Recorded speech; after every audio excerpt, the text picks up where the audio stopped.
الحمدللہ رب العالمین نحمدہ ونصلی علی رسولہ کریم اما بعد فاعوذ باللہ من الشیطان الرجیم بسم اللہ الرحمن الرحیم یا ایہا الرسول بلغ ما انزل الیک من ربک وَإِن لَّمْ تَفْعَلْ فَمَا بَلَّغْتَ رِسَالَتَهُ وَاللَّهُ يَعْصِمُكَ مِنَ النَّاسِ إِنَّ اللَّهَ لَا يَهْدِي الْقَوْمَ الْكَافِرِينَ صدق اللہ العظیم۔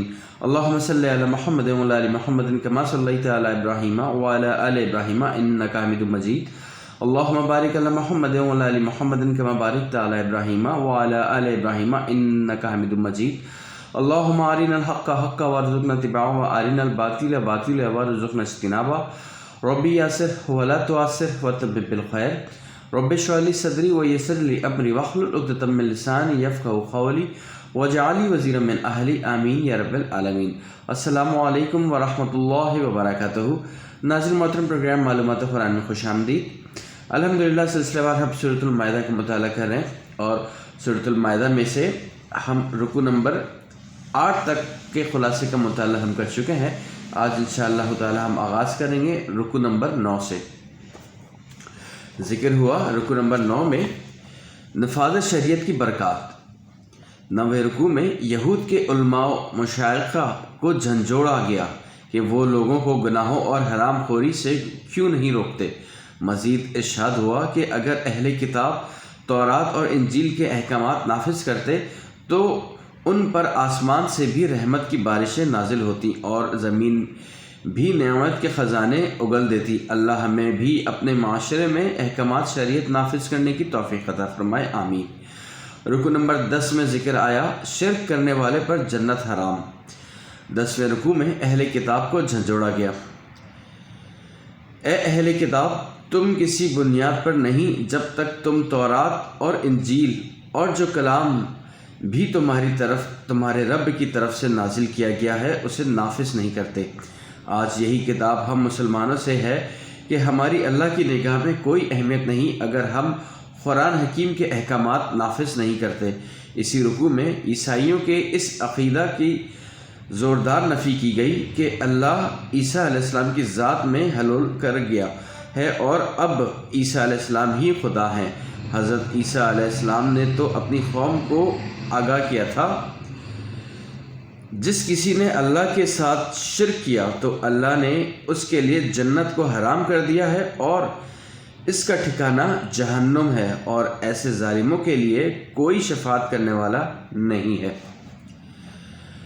یہاں پہ ناظرین محترم 7ویں پارے کا اب آغاز ہوگا اور رکوع نمبر 11۔ اس 7ویں پارے میں قرآن مجید کے 7ویں پارے میں سورہ مائدہ کی آخری 6 رکوع یعنی کہ رکوع نمبر 11 سے لے کے رکوع نمبر 21 اور سورۃ الانعام کے ابتدائی 13 رکوع شامل ہیں۔ رکوع نمبر 11 میں ذکر آیا پیغمبروں نے کن لوگوں پر لعنت کی۔ سورۃ المائدہ کے 11ویں رکوع میں بیان کیا گیا کہ بنی اسرائیل میں سے کفر کرنے والوں پر حضرت داؤد علیہ السلام اور حضرت عیسیٰ علیہ السلام نے لعنت کی۔ ان کا جرم یہ تھا کہ وہ اللہ کی نافرمانی میں حد سے تجاوز کرتے تھے اور دوسروں کو بھی برائیوں سے نہیں روکتے تھے۔ مسلمانوں کو آگاہ کیا گیا کہ یہودی اور مشرکین تم سے دشمنی میں بہت سخت ہیں، اسی کے برعکس عیسائی تم سے نرمی کا معاملہ رکھتے ہیں۔ اس کی وجہ یہ ہے کہ ان میں ایسے خدا ترس لوگ ہیں جو تکبر نہیں کرتے، قرآن کی آیات سنتے ہیں تو رفعت سے ان کی آنکھیں آنسوؤں سے تر جاتی ہیں، وہ پکار اٹھتے ہیں کہ ہم قرآن پر ایمان لے آئیں۔ یہ حق ہے ہمارے رب کی طرف سے، اللہ نے ایسے سعادت مندوں کو جنت کی لازوال نعمتوں کی بشارت عطا فرمائی۔ رکوع نمبر 12 میں ذکر آیا شیطان کے گندے ترین کام۔ 12ویں رکوع میں عیسائیوں کو روحانیت سے روکا گیا، انہیں آگاہ کیا گیا کہ جس طرح حرام کو حلال کرنا درست نہیں، اسی طرح اللہ کے حلال کردہ نعمتوں کو حرام کرنا بھی منع ہے۔ اس رکوع میں شراب اور جوئے کو شیطان کے گندے ترین کاموں میں شمار کیا گیا اور مسلمانوں کو ان خباثتوں سے باز رہنے کی تلقین کی گئی۔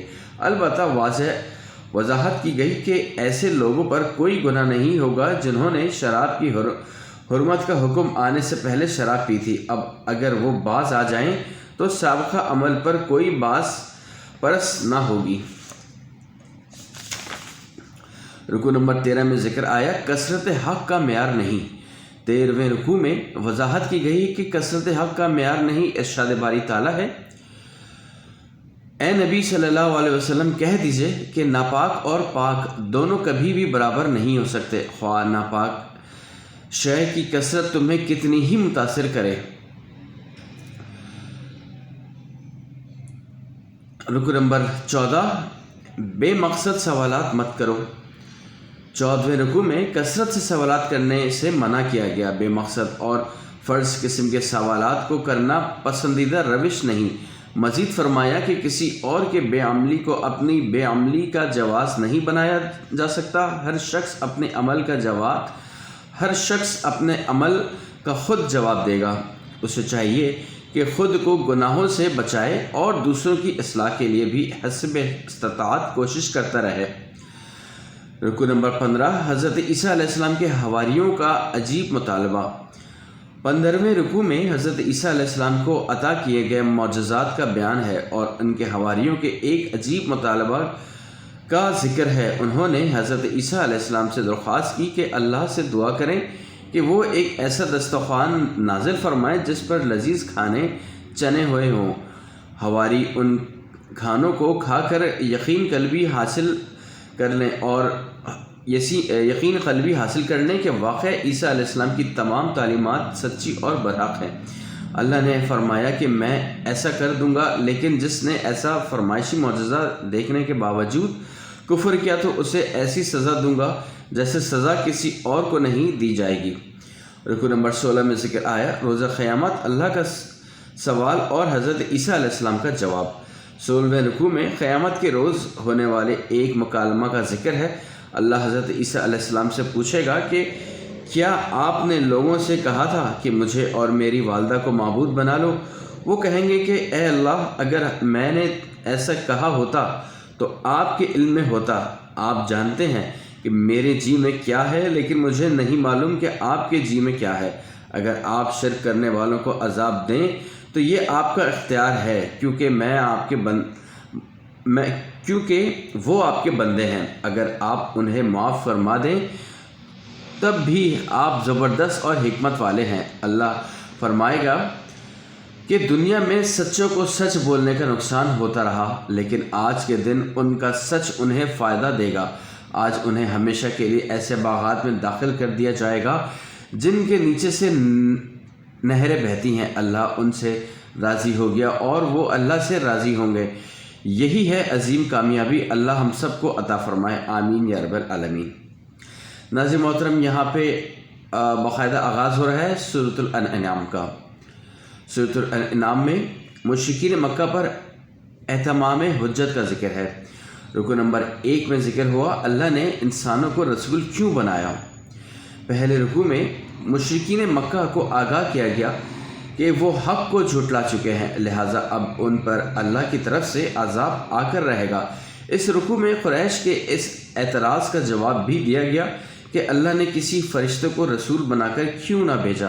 فرمایا گیا کہ اگر اللہ فرشتے کو رسول بنا کر بھیجتا تو اسے بھی انسانی صورت میں بھیجتا، کیونکہ انسانوں کے لیے نمونہ انسان ہی بن سکتا ہے۔ مشرکین کو پھر بھی وہی شبہ لاحق ہوتا جس میں وہ اس وقت مبتلا ہیں۔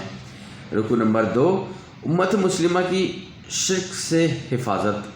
دوسرے رکوع میں اللہ کی بڑائی کو اس طرح بیان کیا گیا اور اے نبی صلی اللہ علیہ وسلم، اگر اللہ آپ صلی اللہ علیہ وسلم کو دے کوئی تکلیف تو اسے اللہ کے سوا کوئی دور کرنے والا نہیں، اور اگر وہ آپ صلی اللہ علیہ وسلم کو عطا کرے کوئی بھلائی تو وہ ہر چیز پر قادر ہے۔ یہ آیات واضح کرتی ہے کہ اللہ کے رسول اللہ صلی اللہ علیہ وسلم عظیم ترین رسول ہونے کے باوجود اللہ کے بندے اور اس کے سامنے عاجزی، وہ عبد ہیں، معبود نہیں۔ اگر ایسی آیات قرآن میں نہ ہو تو نہ ہوتی تو ہم بھی آپ صلی اللہ علیہ وسلم کو خدائی میں شریک کر دیتے۔ یہودیوں اور عیسائیوں نے اپنے پیغمبروں کے ساتھ یہ ظلم کیا۔ اس کی وجہ یہ ہے کہ جنتی محبت ہمیں آپ صلی اللہ علیہ وسلم سے ہے۔ اتنی محبت کسی امت کو اپنے نبی سے نہ تھی۔ اسی رکوع میں نبی اکرم صلی اللہ علیہ وسلم کی صداقت کے ثبوت کے طور پر بیان کیا گیا۔ یہودی تورات میں بیان شدہ نشانیوں کی وجہ سے آپ صلی اللہ علیہ وسلم کو ایسے پہنچاتے ہیں جیسے اپنے سگے بیٹوں کو پہنچاتے ہیں۔ رکوع نمبر 3، حق کو جھٹلانے کی سزا مل کر رہے گی۔ تیسرے رکوع میں بتایا گیا کہ سرداران قریش بظاہر تو غور سے نبی اکرم صلی اللہ علیہ وسلم سے قرآن کا بیان سنتے ہیں، لیکن بعد میں کہتے ہیں کہ یہ تو محض گزشتہ قوموں کی داستانوں کو بیان ہے۔ وہ خود بھی گمراہ ہوتے ہیں اور دوسروں کو بھی گمراہ کرتے ہیں، دعویٰ کرتے ہیں کہ اصل زندگی بس دنیا کی ہے اور اس کے بعد کوئی زندگی نہیں۔ کاش وہ تصور کریں کہ جب روز قیامت اللہ کے سامنے کھڑے ہوں گے، اللہ پوچھے گا کہ کیا آخرت کی یہ زندگی حق ہے یا نہیں۔ وہ کہیں گے کہ بالحق ہے، لیکن اس وقت حق کو مان لینا فائدہ مند نہ ہوگا، انہیں حق کو جھٹلانے کی سزا مل کر رہے گی۔ رکوع نمبر 4 میں ذکر آیا معجزہ دکھانے کا مطالبہ۔ چوتھے رکوع میں ایک نازک مضمون کا بیان ہے۔ مشرکین مکہ نبی اکرم صلی اللہ علیہ وسلم سے مطالبہ کرتے تھے کہ اگر آپ اللہ کے سچے رسول ہیں تو ہماری فرمائش کے مطابق معجزہ دکھائیے۔ آپ صلی اللہ علیہ وسلم اللہ سے دعا کرتے کہ ان کی خواہش کے مطابق معجزہ دکھا دیا جائے، شاید وہ ایمان لے آئیں۔ اللہ نے سختی سے فرمایا کہ ایسے نہیں کیا جائے گا۔ آج تک کوئی قوم معجزہ دیکھ کر ایمان نہیں لائی۔ جو قوم فرمائش معجزہ دیکھ کر بھی ایمان نہ لائے تو وہ عذاب کی مستحق ہو جاتی ہے۔ معجزہ دکھانا قوم کے لیے نازک معاملہ ہے۔ آپ صلی اللہ علیہ وسلم اس صورتحال میں شدید اذیت سے دوچار تھے۔ مشرکین معجزہ نہ دکھانے پر آپ صلی اللہ علیہ وسلم کا مذاق اڑاتے تھے اور اللہ سختی سے معجزہ دکھانے سے انکار فرما رہا تھا۔ اللہ نے آپ صلی اللہ علیہ وسلم کی دلجوئی کی کے لیے فرمایا کہ کائنات میں ہر مخلوق کا ایک منظم گروہ کی صورت میں ساتھ رہنا بھی معجزہ ہے۔ اللہ کے بے شمار قدرتیں معجزات ہیں جو کائنات میں چاروں طرف پھیلے ہوئے ہیں۔ مشرکین انہیں دیکھ کر بھی ایمان نہیں لا رہے تو محض اپنے کفر کا جواب پیش کرنے کے لیے فرمائشی معجزات کا مطالبہ کر رہے ہیں۔ فرمائشی معجزہ دکھا دیا جائے وہ تب بھی ایمان نہیں لائیں گے، عنقریب وہ اپنے کفر کا برا انجام دیکھ لیں گے۔ رکوع نمبر 5، اللہ کی عطا کردہ ہدایت سے رخ پھیرنے والا اندھا ہے۔ 5ویں رکوع میں اللہ کی اس سنت کا بیان ہے کہ اس نے جب بھی کسی قوم میں رسول اللہ صلی اللہ علیہ وسلم بھیجا تو قوم پر ساتھ ہی کوئی آفت بھی نازل کی تاکہ لوگوں کے دلوں میں خدا خوفی اور رغبت پیدا ہو، وہ رسول اللہ صلی اللہ علیہ وسلم کی دعوت کی طرف متوجہ ہوں۔ بدقسمتی سے قوموں نے آفات سے سبق حاصل نہ کیا، شیطان نے ان کے برے اعمال کو مزید کر دیا۔ آخرکار اللہ نے بڑے عذاب کے ذریعے ایسی قوموں کو صفحہ ہستی سے مٹا دیا۔ رکوع کے آخر میں نبی اکرم صلی اللہ علیہ وسلم کا کافروں سے آزادانہ خطاب۔ آپ صلی اللہ علیہ وسلم نے فرمایا کہ میں نے یہ دعویٰ نہیں کیا کہ میرے اختیار میں اللہ کے خزانے ہیں یا میں غیب کی خبروں سے واقف ہوں، نہ ہی میں نے فرشتہ ہونے کا دعویٰ کیا ہے۔ پھر تم کیوں مجھ سے معجزات طلب کر رہے ہو؟ میرا دعویٰ یہ ہے کہ میں اللہ کا رسول ہوں اور اس کی دی ہوئی ہدایت کی پیروی کرتا ہوں۔ اللہ کی عطا کردہ ہدایت کی پیروی کرنے والا بنا اور اس سے رخ پھیر لینے والا اندھا ہے۔ کیا بینا اور نابینا برابر ہو سکتے ہیں؟ رکوع نمبر 6 میں ذکر آیا اللہ کن پر مہربان ہے۔ 6 رکوع میں نبی اکرم صلی اللہ علیہ وسلم کو تلقین کی گئی کہ وہ سرداران قریش کے اس مطالبہ کو رد کر دیں کہ آپ صلی اللہ علیہ وسلم اپنے پاس سے ان لوگوں کو دور کر دیجئے جو ہمارے غلام ہیں یا پیشہ کے اعتبار سے کم درجے کا کام کرنے والے ہیں۔ اللہ کے نزدیک ان غلاموں اور محنت کرنے والوں مومنوں کی بڑی قدر ہے۔ وہ دن رات اللہ کو پکارتے ہیں اور اس کی رضا کے طلبگار ہیں۔ ایسے لوگ تو اس قابل ہیں کہ جب وہ نبی اکرم صلی اللہ علیہ وسلم کے پاس آئیں تو آپ صلی اللہ علیہ وسلم انہیں سلامتی کی دعائیں دیں اور بشارت دیں کہ اللہ تمہارے حق میں بڑا غفور اور رحیم ہے۔ اگر تم نے نادانی سے کوئی گناہ کیا اور اس پر توبہ کی تو اللہ اپنے لطف و کرم سے تمہیں معاف فرما دے گا۔ رکوع نمبر 7، باطل کے سامنے سمجھوتا نہیں ہو سکتا۔ 7ویں رکوع میں سرداران قریش کے اس مطالبے کو مسترد کرنے کا حکم ہے جس کے تحت وہ نبی اکرم صلی اللہ علیہ وسلم کو ایک سمجھوتے اور مفاہمت کی دعوت دے رہے تھے۔ وہ مفاہمت یہ تھی کہ آپ صلی اللہ علیہ وسلم 1 سال تک ہمارے بتوں کی عبادت کریں، پھر ہم 1 سال تک آپ صلی اللہ علیہ وسلم کی معبود واحد کی عبادت کریں گے۔ نبی اکرم صلی اللہ علیہ وسلم کو حکم دیا گیا کہ وہ مفاہمت کی اس پیشکش کی سختی سے رد کریں۔ رکوع نمبر 8 میں ذکر ہوا ہے اللہ کے عذاب کی 3 صورتیں۔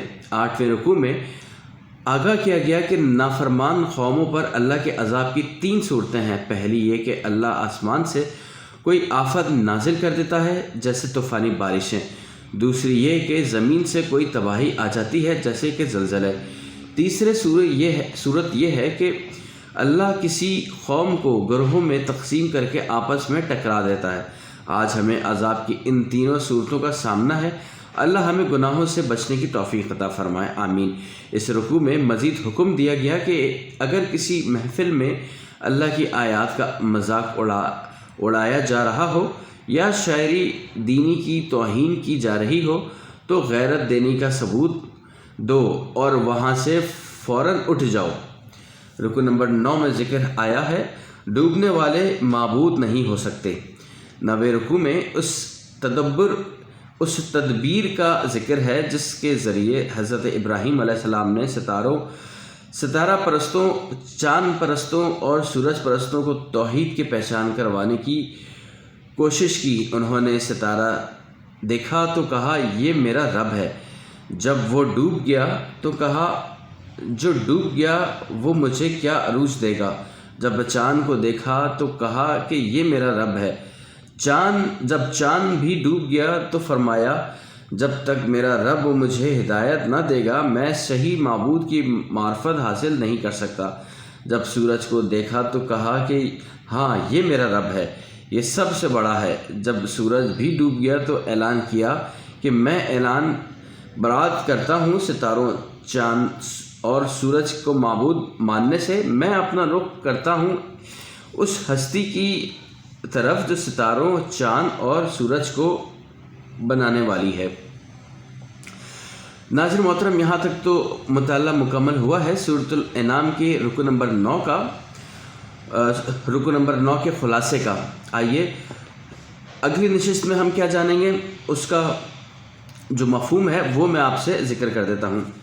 اگلی نشست میں انشاءاللہ تعالی ذکر ہوگا رکوع نمبر 10 میں نبی ہمیشہ عقیدہ توحید پر ہوتا ہے۔ رکوع نمبر 11 میں ذکر آئے گا جھوٹ بولنے والوں کا برا انجام۔ رکوع نمبر 12 اللہ کی بے مثال نعمتیں اور قدرتیں۔ رکوع نمبر 13 مشرکین کے معبود کی توہین نہ کرو۔ پھر اس کے بعد سورۃ الانعام کا 8واں پارہ، سورۃ الانعام ہی رہے گی اور 8ویں پارے کا آغاز ہوگا۔ سورۃ الانعام کی 14ویں رکوع میں جو ذکر آئے گا وہ آئے گا اکثریت کی پیروی گمراہ کر دے گی۔ پھر رکوع نمبر 15 میں ذکر آئے گا خوش قسمت انسان۔ پھر ذکر آئے گا رکوع نمبر 16 میں مذہبی پیشواؤں کے من چاہے فیصلے۔ پھر ذکر آئے گا رکوع نمبر 17 میں خوراک کے حوالے سے اللہ کی نعمتیں۔ پھر ذکر آئے گا رکوع نمبر 18 میں اللہ کا اذان ہر کام میں ہے لیکن رضا صرف نیکی۔ اللہ کا اذن ہر کام میں ہے لیکن رضا صرف نیکی میں ہے۔ پھر رکوع نمبر 19 میں ذکر آئے گا اسلام کی معاشرتی تعلیمات۔ پھر رکوع نمبر 20 میں ذکر آئے گا سیدھا راستہ کیا ہے۔ پھر یہاں سے آغاز ہوگا سورۃ الاعراف کا۔ سورۃ الاعراف کے پہلے رکوع میں ذکر ہے روز قیامت کا فیصلہ نیک اعمال کے وزن پر ہوگا۔ رکوع نمبر 2 میں ذکر ہے ابلیس اور آدمیت میں فرق۔ رکوع نمبر 3 میں ذکر ہے لباس میں تقوی کا اہتمام کرو۔ رکوع نمبر 4 میں ذکر ہے غیر تربیت یافتہ اولاد کی ماں باپ کے خلاف بد دعا۔ رکوع نمبر 5 میں ذکر ہے جنت تمہارے اعمال کا بدلہ ہے۔ رکوع نمبر 6 میں ذکر ہے آخرت کی تیاری سے غافل نہ ہو۔ پھر رکوع نمبر 7 میں ذکر ہوگا دعا کے آداب۔ یہاں تک تو ناظرین محترم مطالعہ ہمارا مکمل ہوا ہے۔ میری دعا آپ کے لیے، میرے لیے، آپ کے گھر والوں اور میرے گھر والوں کے لیے ہے۔ اللہ تعالی ہمیں قرآن حکیم کی تمام تر باتوں کو سمجھنے کی، تمام تر باتوں کو سننے کی اور تمام تر باتوں کے اوپر عمل کرنے کی توفیق عطا فرمائے۔ آمین یا رب العالمین۔ انشاءاللہ تعالی ملاقات کریں گے اگلے نشست میں۔ جب تک کے لیے اجازت دیجیے۔ وآخر دعوانا ان الحمد للہ رب العالمین۔ السلام علیکم ورحمۃ اللہ وبرکاتہ۔